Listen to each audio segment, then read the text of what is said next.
Oh, hey there. Sorry, I don't have much time.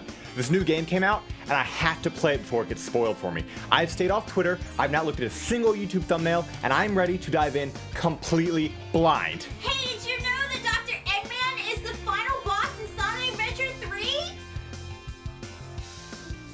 God. We've all been there. A new game comes out, and you're super excited to play it, but within mere moments of its release, every single YouTube thumbnail is showing the final boss or a key plot element. You go onto Twitter and everyone is posting spoilers from 25 hours into the game, and you just haven't had the time to get that far yet. In the age of social media and clout chasing, it's simply unavoidable. But where do we draw the line? And can anything actually be done? And really, does it even matter? I saw a couple of tweets the other day that got me thinking about this a bit more and made me ask the question, what even is a spoiler, and why the hell do we care so much? I think the answer to this is something that a lot of people don't really like because it makes us confront the hypocrite in all of us.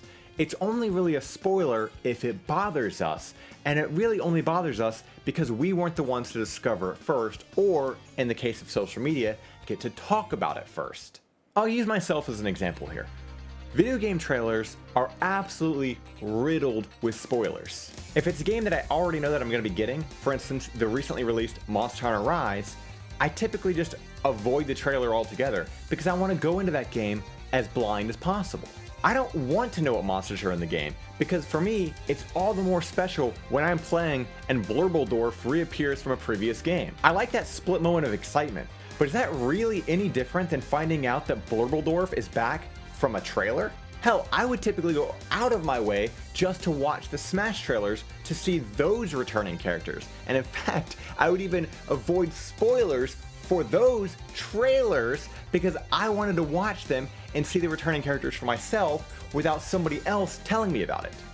Why? What difference does it make? None. And I'll be the first to admit that it's pretty hypocritical. It's even weirder to think about how many game trailers, Monster Hunter included, would show content from near the end or even post-game without us even knowing until we actually played the game. Yet for the most part, nobody cares. The crazy thing is, when it comes to spoilers, there is absolutely no winning because people don't want to admit to being hypocritical. Let's take, for instance, this scenario. Did you hear? Turbographx is in the new Monster Hunter Rise. No, I didn't hear because I was trying to avoid spoilers, so thanks. Okay, well, the official Monster Hunter Twitter posted a video about it, so it's not really a spoiler. These types of conversations happen all the time because more often than not, the person who is doing the spoiling is also the person who seemingly gets to dictate or decide what is or isn't a spoiler to somebody else. Meanwhile, the same people who talked about Turbographx will get upset and make tweets about people spoiling in-game monsters, all while posting videos of them fighting earlier game monsters that maybe someone else hasn't seen yet. In a game like Monster Hunter, the quote end-game boss is literally just another monster. After you beat it, you can fight it as many times as you want, just like every other monster in the game. Nothing about it makes it any more special than a mid-game monster that is also brand new and that everyone else has already talked about anyway. But we, as people, are stupid and warp and change the narrative to decide when and if we're going to be upset about something. It doesn't matter if you're seeing an end-game monster because you think it's the end of the game, now you're upset. It's content you haven't seen yet. But you have no problem posting about that mid-game monster. Why? Because to you, everybody else should already be there. But they're not. Now what about more story-based spoilers? Surely those are more important, right? Like finding out that Kevin was dead the entire time in Home Alone. Spoiler alert, by the way. Does that really kill the enjoyment of watching the movie for you? Surely nobody replays story-driven games multiple times because why would they if they already know where the plot's going after the first playthrough? But what if I told you that studies were done that proved that contrary to how most people feel about spoilers, having something spoiled for you actually heightens your enjoyment? It's true. Supposedly, anyway. That's right, according to UC San Diego psychology professor Nicholas Christenfeld, spoilers don't ruin a story. They make you enjoy it even more. But how? Well, to sum up the study, a lot of it comes down to anticipation. If you know how something ends, your mind is rapidly trying to come up with ways as to how the story gets there. You pay closer attention to the characters and plot, as opposed to suddenly having the rug ripped out from under you, finding out that Bruce Willis was a ghost and look who's talking. The overall gist here being that we don't play games or watch movies solely for the ending, but for the overall journey. That's the same reason as to why I replay through various Metal Gear Solid games every couple of years. I know the story, I know what's going to happen and how it's all going to go down, but I still enjoy watching the story happen time and time again. So what's the grace period on general spoilers? When are we allowed to share those clips that we took on social media? Not for clout, but because we thought they were cool and we want to share them with our friends. Honestly, I don't know. So many games and consoles nowadays have built-in methods to share content via social media from the day the game launches, and it could be argued that if companies didn't want you sharing these things, they'd make it harder for us to do so. Using Bravely Default 2 as an example, you absolutely cannot use the Switch's built-in video recorder on this game. It's locked, which is a shame, because personally, I've had things happen that I wanted to share but couldn't. But that doesn't mean that a patch couldn't be released by the developers after a few weeks, where they lift the share embargo and let people use it. For this game, that probably won't happen, but it very well could be a thing developers could look into doing in the future, if they were so worried about people sharing too early.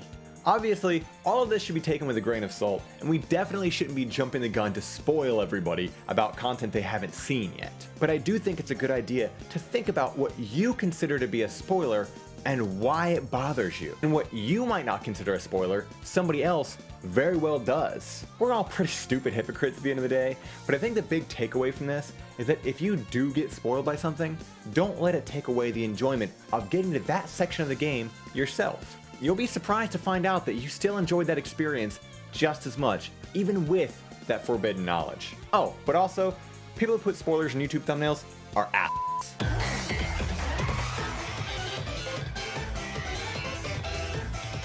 Hey, so if you're still watching this, I want to explain where I've been and what's going on. This is completely unscripted. It's just me talking to a camera, so there's that. I wanted to stick to a schedule of uploading YouTube videos every single week, and from November until February, I was able to keep with that. I managed to successfully make a YouTube video every week, and it is a lot of work, but it's a lot of fun, and I didn't stop doing that because of the amount of work, but because I actually got a new job. So while I was making those YouTube videos, I was unemployed, and I had a lot more free time to make YouTube videos. It's something I still want to do, and it is like a huge passion for me. So I'm not going to stop making YouTube videos. That is why there has been such a delay, and I didn't want to just like make a update video and be like, hey, here's where I am and whatever. And I don't know, maybe I'll do that if people decide to skip past this section, which I don't see why they wouldn't skip past it because it's at the end of the video.